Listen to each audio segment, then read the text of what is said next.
We come into this world as testimonies to our own createdness, but also as witnesses to the exalted beauty of God's creation.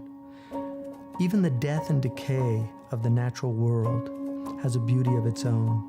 Unlike humans whose waste repels, nature adorns the earth with the beauty of growth and decay. Our Prophet, peace be upon him, said that Islam, the final natural religion of humanity, Din al-Fitra, revolves around three transcendentals: truth of belief, Iman; goodness of practice, Islam; and the beauty of conduct and product, Ihsan.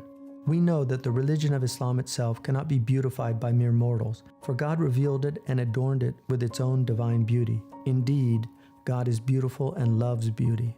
But here on earth, Islam presents itself through human beings and through what human beings make. In other words, through these earthly vessels that embody or exhibit Islam. For instance, we know that God's revelation, the inimitable Quran, cannot be enhanced nor its radiant beauty be embellished. We can, however, enhance and beautify the reciter's voice so that we might deepen and enrich our experience of receiving the words of God. The Muslims of the past, committed to the visual adornment of the written revelation, mastered the arts of calligraphy to exalt the written Quran and crafted magnificent manuscripts that now grace the world's museums. The Prophet Muhammad, God's peace and blessings be upon him, called his community to rectify your homes and adorn your clothes in order that you might be like a beauty mark among humanity, so that when others look upon Muslims and their works, they might see God's beauty reflected in them. The early Muslims took their Prophet's words to heart. They maintained welcoming homes and embellished their clothes to reflect the dignity conferred by God on all human beings, so even the peasant or pauper resembled a prince. Muslims also built the most stunning architectural masterpieces that still strike awe and astonishment in onlookers. From the Alhambra Palace in Spain, to the Blue Mosque in Turkey, to the Char Minar and the Taj Mahal in India.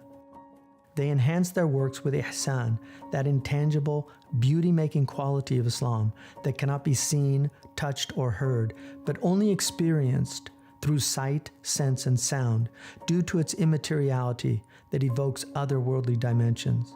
They inspired other civilizations to compete in bestowing the world with beautiful monuments that reflected their own traditions. The Christians, for example, learned of stained glass from Egyptian Muslims and illuminated their churches with the techniques that Muslims had been using to ornament their mosques. When the Prophet, peace and God's blessings be upon him, said, "I was sent only to teach," he reminded us that intellect alone distinguishes humanity from the rest of creation, and that it must be nurtured through deliberate and lifelong learning. Seek knowledge even unto China became a rallying call of a civilization that the historian Franz Rosenthal proclaimed as unique in human history because of its core mandate: to seek, advance, and preserve knowledge. In the entire Quran, God commands the Prophet, peace and blessings be upon him, to ask for increase for only one attribute: knowledge. And that Quranic verse adorns the Zaytuna College seal: "My Lord, increase me in knowledge." This thirst for knowledge and wisdom sparked an intellectual tradition unparalleled in prior human history. Muslims plumbed the depths of the arts and sciences and penned some of the first major works of grammar known to man, as well as the first scientific dictionaries. They invented new literary art forms such as the maqamat, blending rhymed prose and poetry. They gave the gift of Arabic numerals to the West. They developed algebra and trigonometry, paving the way for calculus and many of the great modern achievements in mathematics and the sciences. They immersed themselves in the great works of literature and history from such faraway places as India and Persia, infusing them with new life in works such as Kalila and Dimna, Adab ad-Dunya wa-Din, and 1001 Nights. They translated the classics of Greek logic, philosophy, mathematics, and science into Arabic. In fact, it was the great translation movements in the Muslim world that helped launch a renaissance of learning and fertilization that awakened Europe from its long intellectual slumber and led to some of the most important advances in the West.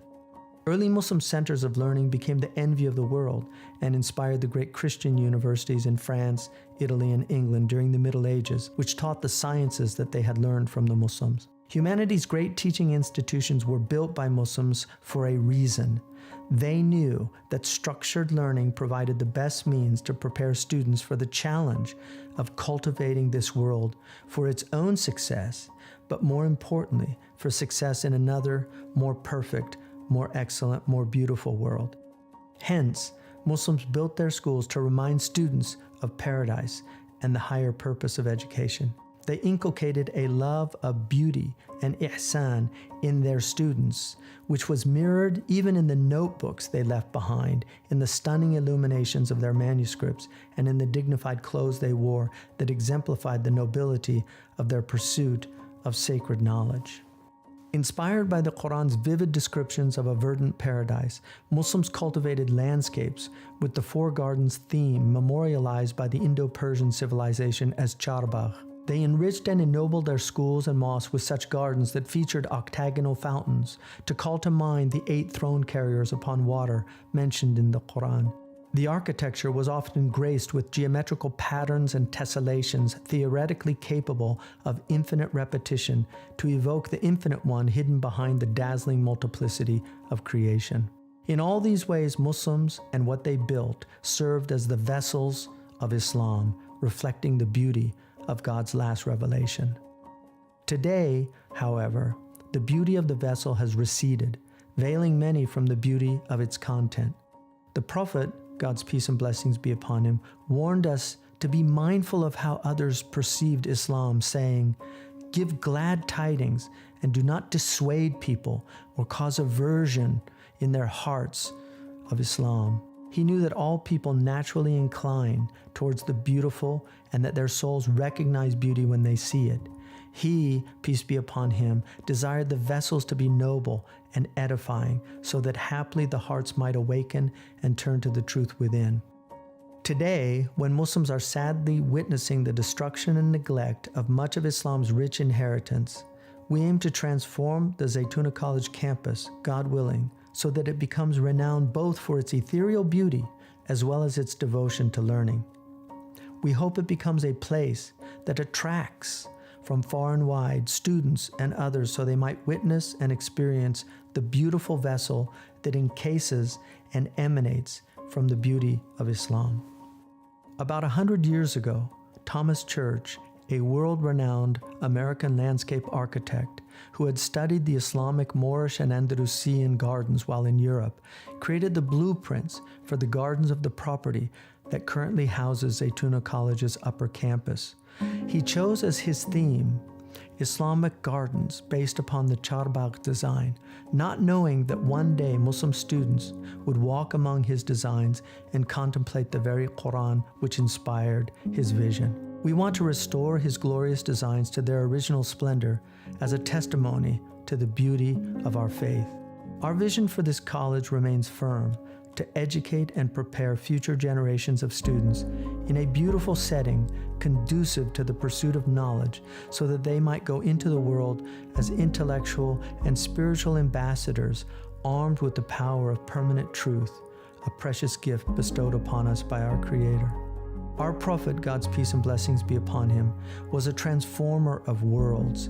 Because of his embodiment of God's beauty, today, millions of mosques call the faithful 5 times a day to the simple beauty of submission to God.